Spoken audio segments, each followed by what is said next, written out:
Install Android 9.0 Pie on Xiaomi Mi Mix 2S via LineageOS 16.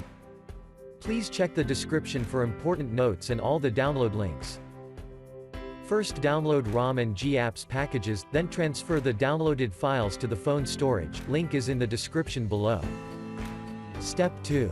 Boot your device into TWRP recovery. Once in TWRP, click on Wipe, Advanced Wipe, and select the check boxes, as shown in the image, excluding internal storage. Step 4. Swipe the button to wipe the device.